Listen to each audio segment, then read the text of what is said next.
existing stadium of the National Sports Club of India was one of the first centres to be converted into a jumbo COVID-19 facility anywhere in the country. This centre here in Worli has till now housed about 1,800 COVID-19 patients, some of which were really high risk, like pregnant women, people with a lot of comorbidities, cancer patients, etc. What started as an isolation and quarantine centre quickly moved to taking care of moderate patients who required oxygen support, and now this facility has been converted into a proper COVID hospital with ICU setup. Well, getting an ICU in a stadium was the toughest part, and hence portable ICUs were have been set up in shipping containers. Yes, you heard it right, in shipping containers. With artificial intelligence and a lot of technology being roped in, there are monitoring systems being set up with which doctors from across the country can actually consult the patient inside if the need be. That's taking telemedicine to the next level. Well, the recovery rate here in NSCI has been one of the highest, and that's one of the big achievements of this center. A lot more technology and innovation has come in, like contactless screening and contactless OPD centers where the exposure of the doctor to the patient is minimized, and a lot more things. Let's take you inside this facility to show you what more is being done here.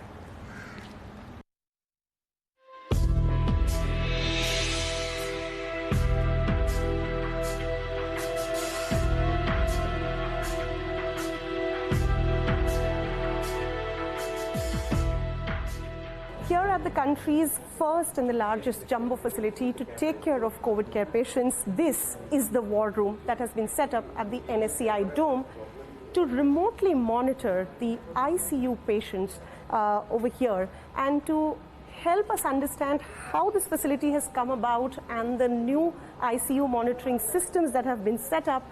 With me is Dr. Lakrawala, Dr. Mufi Lakrawala. He's popularly known as Dr. Mufi, who's responsible for setting up and converting this indoor stadium into something like a hospital. And a lot of newer innovative ideas have been brought in, volunteers have come in, and this is the man behind taking care of COVID care patients early on in this pandemic here in Mumbai. Dr. Mufi, first of all, thank you so much for sparing time for CNBC TV 18. Help us understand what you've been doing here. It's been, what, 100 days now at this NSCI facility? You've started it from scratch. How did it come about? Yeah, we're coming close to 100 days, and we started it from it being a stadium which was meant for music concerts and rock shows and everything, and I was told to convert it into a facility for isolating patients who were COVID positive in the first red zone of India, that was Worli. Right. So I'd been given 5 days. I probably didn't have the staff that you're looking around and seeing right now. I had 7 people in my team, out of which one was a surgeon, one was a nutritionist, there were 4 physiotherapists, and there was 1 intern. Okay. And I had 24 student nurses to play with. Okay. So that was what I was given. We had a lot of patients at the beginning days. There was a lot of things that were not known, and there was lots of stigmatization. Even doctors were very scared to come out, so I didn't really have too many people to play with. And that's how it all started. It started on a humanitarian basis. For the last 3 months, we've run this facility only on humanitarian efforts. So I'm proud to say that not anybody has taken a salary per se out of this facility so far. How many people are working here at this point in time in terms of doctors, nurses? Right now we've got close to 84 nurses. Yeah, because the ICU and various other things at the facility. We've got a rotating team of around close to 40 to 50 doctors, because we've got interns who keep coming and going every 15 days or every week or something. And then we have a few intensivists, like Dr. Shiva's here, who've come again voluntarily, completely. So he's taken time off from where he's working and come to help us because we've set this up.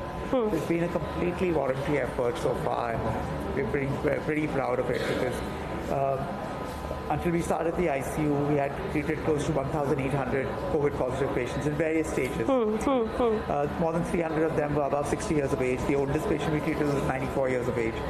And the youngest patient we've treated has been 2 days of it. We've treated more than 250 cancer patients out over here. So we've treated them all, pregnant ladies, around 25 pregnant ladies. And we did innovative things. So with the help of IITB Council, we used technology to its fullest. So from contactless clinics that you just saw to remote monitoring and of patients from their bed. So we would get it on screens like this. So technology has really helped us go from one stage to the other. We use artificial intelligence for X-rays and various. Right. I'll come to that in a bit. I just want to understand on the manpower resources that you were talking about. You're saying that every single person who's come in and worked, whether they were the nurses, whether they were the doctors, intensivists, they've all done that on a voluntary basis till now. Yes, at least for the first 3 months, that was the thing. Okay. And now with it going to the private except for place, the labor class, the sweepers, they were paid of course. So, but the doctors are all voluntary. And the great thing about that was that nobody had timings, right? Because everyone came in for voluntary services. They wanted to go out and save people. So it was 24/7. So nobody had sleeping hours, nobody had waking hours. If someone deteriorated, there was a team of doctors that would rush in and save that patient. So that's how we managed to win this one. See, that's the human side of this entire pandemic crisis, where the frontline healthcare workers have stepped up and how to save patients. Now, help us understand, Dr. Lakrawala.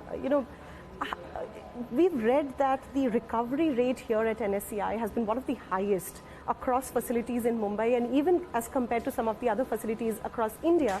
How have you been able to manage something like that for a large facility, and when you say that this was one of the first hotspots? So this has been the first jumbo facility in India.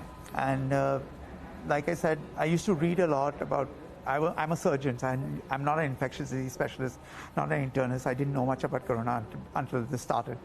So whatever was being learned by people across the world, and this is still an ongoing learning process, right? With corona, we don't have answers. We don't have a drug that cures it. We don't have a vaccine, nothing else. So we used two basic things. We used serial X-rays to see who was worsening and put patients on oxygen way before they actually deteriorate. So an old man would get oxygen before his saturations would drop below 94. Just because we saw a worsening of X-rays, then that would be one thing. And the other thing we used very, very extensively was blood thinners. Now, evidence is emerging from postmortem reports and everything that a lot of these patients are dying because of thrombotic events. This is a thrombogenic disease. So we use that randomly. We used that on every patient who was above 50 years of age. Any patient who worsened, we used low molecular weight heparin. And I think maybe somewhere, we didn't do it like a trial. I wish we had done it like a trial, but I didn't want to lose patients, so I couldn't have randomized patients. But I think that is probably what has really helped us. We didn't use any of the fancy drugs that we are talking about or anything of that sort. So simple 200, 300 rupee medication. And then, of course, in the beginning stages, we use HCQS, we use azithromycin, vitamin C, and various other things. A lot of people did use gargles. Every patient inside started using gargles, hot water, and various other things. We don't really know what has helped. But I think low molecular weight heparin or blood thinners, and probably picking up patients who might deteriorate and might put them on oxygen so that they probably don't have the full-blown response that interleukin-6 crisis would bring on. That's what I think. Tell us, what are we doing here? Just 10 days ago, you've started your ICUs. This is one jumbo facility where you've set up ICUs in shipping containers, is what we are told. Tell us about that. Tell us about how that came about, the requirement for ICUs here. How much was that? How did these ICUs come about, and how are you managing them here? So I was, like I said, we saved a lot of patients with just mere oxygen. So I was one of the first ones who said we need large amounts of oxygen. And that's when the thinking in the hierarchies of the BMC also changed, and they started procuring all these jumbo tanks that you're seeing everywhere. So we built up oxygen banks, and that kind of started the process. The other thing was, in a rock stadium, how do you manage an ICU, right? In an ICU, if you walk into a conventional ICU, you realize, and that's what most of my friends, who are some of the leading intensivists from all across Bombay, thought I was completely crazy when I was thinking of an ICU in a container model. But I wanted to save more people, okay? I said that even if I give them a chance, rather than them dying on the streets, if I give them a chance here, we would always fall short of ICUs and critical acute care beds in our conventional hospitals. We just wouldn't have the numbers. Right. And we saw that happen. We saw that happen. And that would happen across the world. It happened in New York, it happened in Spain, it happened in Italy. any healthcare infrastructure is not prepared for a pandemic of this kind of proportions. So I said, how do I set up an ICU here? So that's when this idea of a container setup came in. Now the other thing is, because this is not like a conventional disease, I had to decrease the viral load. So I had to put in HVAC systems into these containers and try and decrease the viral load. So technically, I think I'm very proud because this will decrease the viral load. There are containers here, and my whole idea has been that what do? We put in so much money in this infrastructure. What do we do once it gets over? So these can be completely and permanently utilized, because we still have a lot of people dying out of tuberculosis in India today as well, and they need negative isolation. And these will serve like perfect foils for them. You are monitoring it from here. How many doctors are there? You have 10 operational ICU beds right now, and another 35 are going to come up more. So how many are managing patients inside those ICU, and how many of your members are managing it from here? And how does it work? How do you connect? So this is like a kind of war room concept, right? You've got 3 monitors. One has got the entire patient details. It's got also patient investigations. So if I click, I can see all his X-rays, CT scan, whatever blood investigation, I can see them all. This has got all the patient's profiles. So if one patient is not doing well, I can click on that and go in and zoom into just that patient's profile, and I can monitor that patient. This is more a common thing. So we can monitor around 16 patients in one block. When we have 16 patients, all of them will come. Every 16 patient blocks is treated separately. So mainly we need our senior level intensivists here. We also have intensivists who are placed near the ICU, just in case someone deteriorates or goes in. And because the monitoring, so let's say if a patient needs to be intubated, Shrivats will change in, dawn in, and reach there within hardly any time and be able to save that patient. So because of this intensive monitoring, in most ICUs, you get this kind of model, which is a CMS model of monitoring, but you don't get lifetime feeds of the patient. So in this, because we get lifetime feeds, we are getting images from the patient. I can video call that patient and talk to them. Let's say if Shrivats wants an opinion from someone more senior to him, or probably a cardiologist, or probably a nephrologist.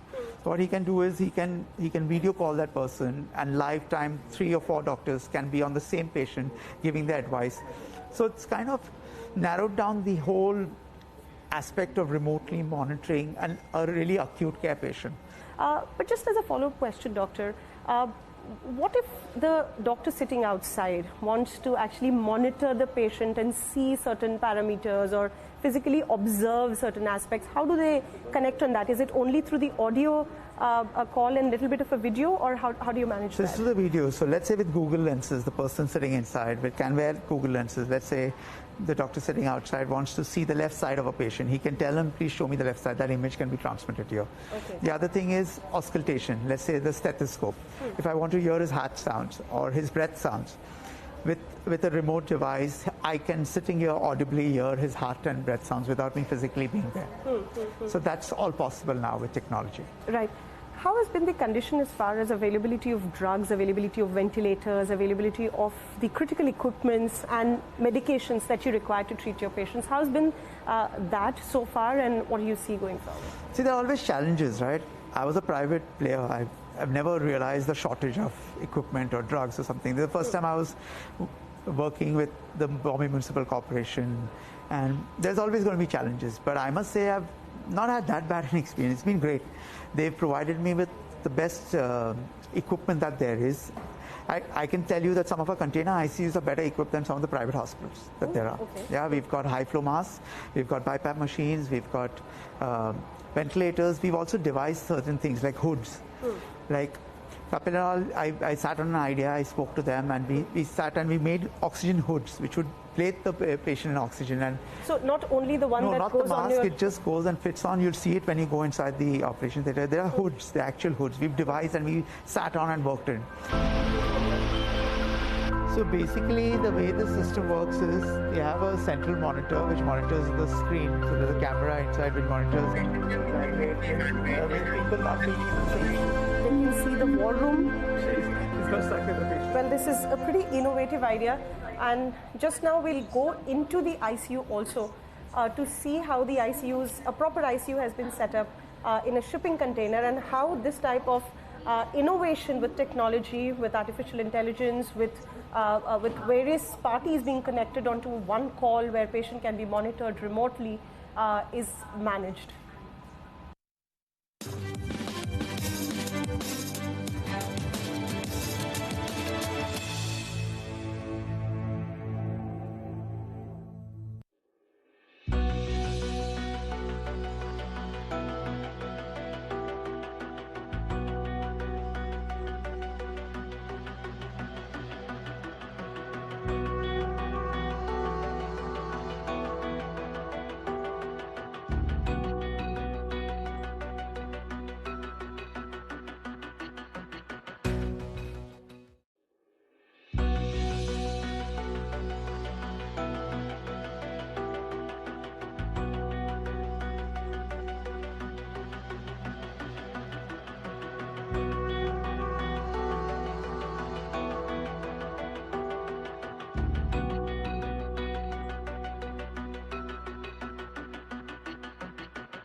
Well, behind me is one of the contactless clinics here at NSCI Dome. This is one of the innovation at this jumbo facility to keep the clinic in a manner where the doctors don't come in direct contact with the patient. So they consult through this glass window.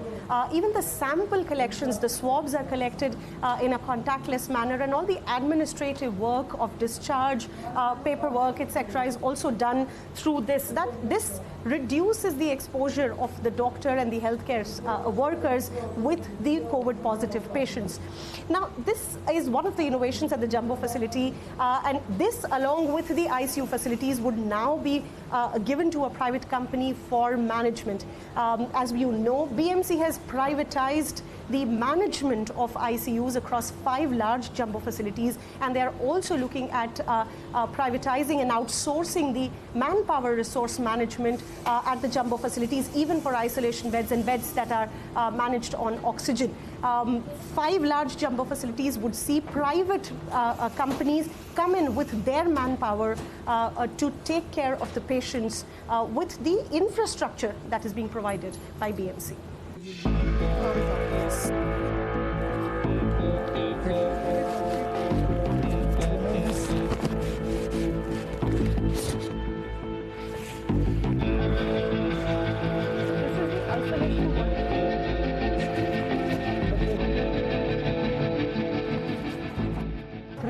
Plus patients here in the isolation ward at present.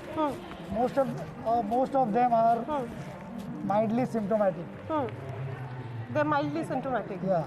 This is not where they require oxygen. No, this is not where they require oxygen. They are all stable patients here. We have a separate zone or a section demarcated for the patients who require oxygen on a regular basis.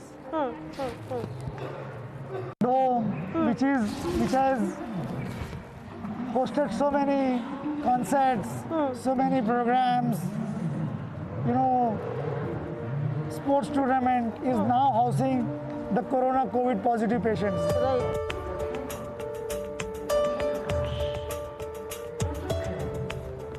Well, this is the portable ICU area which has been created here in NSCI. The ones that you see around me and the one behind me, these are shipping containers that have been converted into a full-fledged ICU with everything that is required to take care of the patient inside.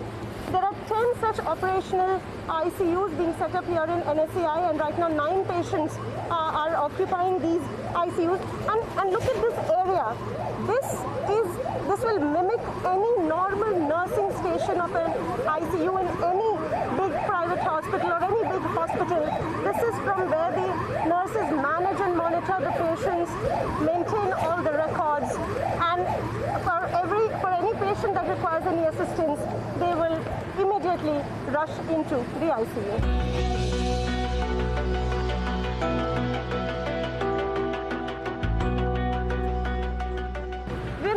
Inside one of the ICU units to see what all facilities and equipment have been kept there, and also to first-hand experience how they are remotely monitoring the patients from these shipping container ICUs.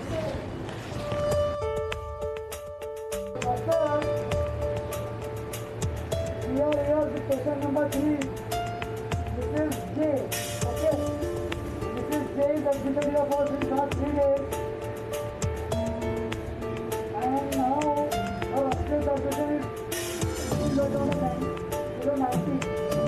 And now we take a throw.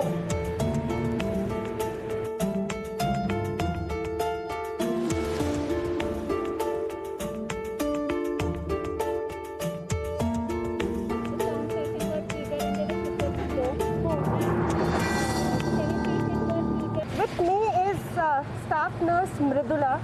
She has been working here in this ICU for the last 15 days since this ICU actually got operationalized. Mridula, how many patients have you treated here in the last 15 days in this ICU facility?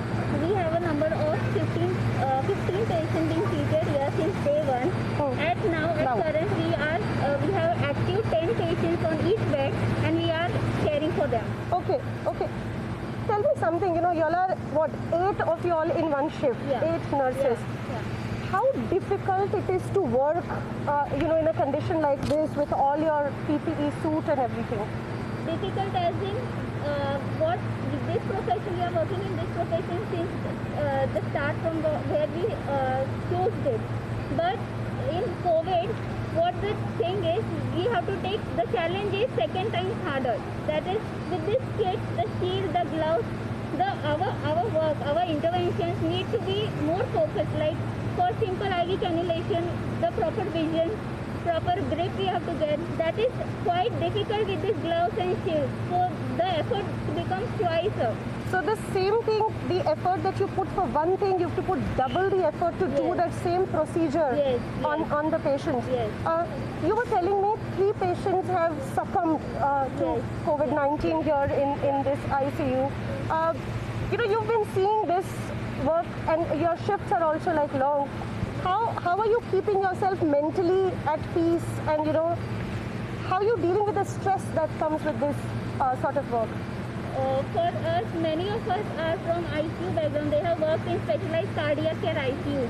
Oh. And so that's what we play in. There some other senior members, we play it as a team role.